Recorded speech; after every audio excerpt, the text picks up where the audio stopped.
to study about uterus. The second most internal genital organ is uterus. So uterus is a hollow piriform muscular organ situated in the pelvis between the bladder in front and the rectum behind. Okay, uterus is a hollow piriform muscular organ. Piriform means it is a pear-shaped muscular organ. So uterus is a hollow pear-shaped muscular organ which is situated in the pelvis between the bladder at front and the rectum behind. If you see the position of the uterus, its normal position is one of the anteversion and anteflexion. The uterus usually inclines to the right. It is called as dextrorotation. So the cervix is directed to the left. It is called as levorotration. And the cervix comes in close relation with the left ureter. Okay. So the position of the uterus is anteversion and anteflexion. Uterus usually inclines slightly towards the right. It is called as dextrorotation. That is what the cervix is slightly directed towards the left. It is called as levorotation. Now we will see about the measurement of the uterus and parts of the uterus. So measurement of the uterus, if you take, the uterus measures about 8 cm long. The length of the uterus is 8 cm and the width of the uterus at the fundus is about 5 cm. And the thickness of the uterus is about 1.25 cm. Okay, so length is 8 cm, the width at the fundus is 5 cm and the thickness is 1.25 cm. The weight of the uterus which is varies from 50 grams to 80 grams. It depends upon the individual. This was all about the measurement of the uterus. Now we will see about the parts of the uterus. Uterus has got mainly 3 parts. First one is body or corpus, and second one is isthmus, and third one is cervix. Okay, so first we will see about body also called as corpus. The body is further divided into fundus, the body and superolateral angles. Okay, first we will study about the body or corpus. The body is further divided into fundus, body and superolateral angles. So first we will study about fundus. The part which lies above the opening of the uterine tubes are called as fundus. As we all know that on either side of the uterus there are 2 tubings attached. They are called as fallopian tubes. Just above the part of the fallopian tube it is called as fundus. After fundus, body. The body is triangular and lies between the openings of the tubes and the isthmus. Tubes at upper side and the isthmus at the lower side. It is in triangular shape. Then superolateral angles of the body of the uterus. It is called uterus. On either side of the body of uterus, there is a corner of the uterus. That portion is called as cornu of the uterus. To the cornu of the uterus, round ligaments of the ovary, uterine tube are attached. Okay, and now we will see about isthmus. Okay, first we have studied about the body of the uterus. Body of the uterus consists of mainly 3 parts: fundus, body and superolateral angles of the uterus. And second most part of the uterus is the isthmus. Isthmus is a constricted part. It is measured about 0.5 cm. It is situated between the body and the cervix. Okay, and third most part is cervix. So cervix is a cylindrical in shape and measures about 2.5 cm.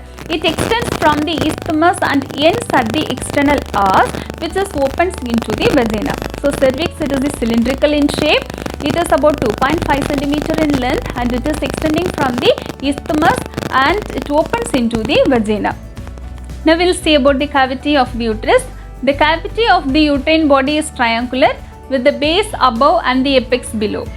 It measures about 3.5 cm. There is no cavity in the fundus. So cavity of the uterine body, it is triangular in shape with the base at above and the apex below. It is about 3.5 cm in length and there is no cavity at the fundal portion of the uterus. Now we will see about the structure of the uterus. Okay, the uterine wall consists of mainly 3 layers which are arranged from outside inwards. The 3 layers which are entirely covered by the layer is called as parametrium. Parametrium is the fibrous and fatty connective tissue that surrounds the uterus. This tissue separates the supravaginal portion of the cervix from the bladder. So parametrium is the layer which is covering entirely the uterus. This tissue which is separating the supravaginal portion of the cervix from the bladder. And inside this parametrium there are 3 layers which are arranged from outer to inside. The outermost layer of the uterus is called as perimetrium. Perimetrium is the outer serous layer of the uterus. And the middle layer of the uterus is myometrium. Myometrium consists of thick bundles of smooth muscle fibers held by connective tissues and are arranged in various directions. Okay, inner layer of the uterus is called as myometrium. It consisting of thick bundles of smooth muscle fibers. The smooth muscle fibers are held by connective tissues. These are arranged in various directions. And the innermost layer of the uterus is called as endometrium. The endometrium, it is the mucus lining layer of the uterine cavity. The mucus lining layer of the uterine cavity is called as endometrium. It consists of lamina propria and surface epithelium. Lamina propria is a thin layer of connective tissue and it contains stromal cells, endometrial glands, vessels and nerves. In surface epithelium, there are layers. The surface epithelium is a single layer of ciliated columnar epithelium. The endometrium during the pregnancy is changed into decidua. So during in pregnancy, the endometrium is called as decidua. This was all about the uterine cavity.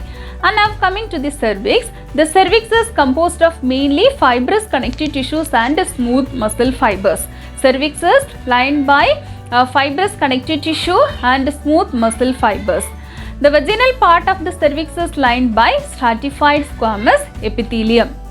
Now we will see about the secretions of uterus and the cervix. The endometrial secretion is scanty and watery. The secretion from the endometrial layer of the uterus is small in amount and it is watery in nature. Whereas the secretions from the cervical canal or cervical gland is alkaline in nature. It is thick, it is rich in mucoproteins and it has fructose and sodium chloride. Okay, this was all about the secretions from the endometrium and the cervical canal. Now coming to the blood supply to the uterine cavity. So blood supply is by arterial supply and venous drainage. So arterial supply, the blood supply is from the uterine arteries, one on each side. Whereas the venous drainage, it is into internal iliac veins. Okay, the venous channels drains into internal iliac veins. Now we'll see about the lymphatic drainage.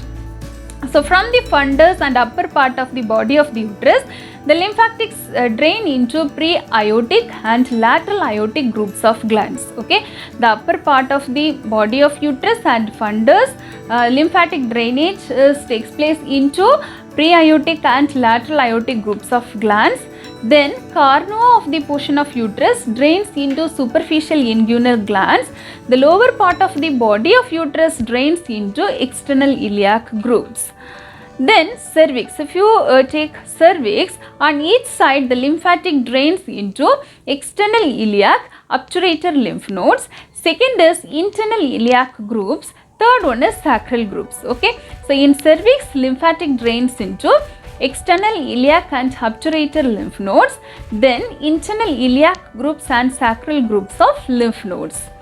Now we'll see about the nerve supply. The nerve supply of the uterus is derived principally from the sympathetic system and partly from the parasympathetic system. Both the sympathetic system and parasympathetic system is involving in the nerve supply.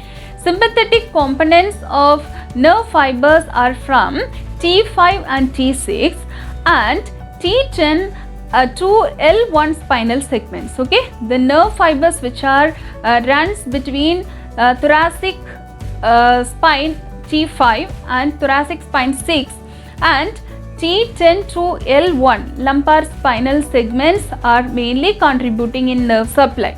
The somatic distribution of uterine pain is that area of the abdominal supply by T10 to L5. Okay, so the uterine pain which is perceived by the nerve which is supplying between the thoracic 10 and lumbar, thoracic 10 to lumbar 5 spinal segments.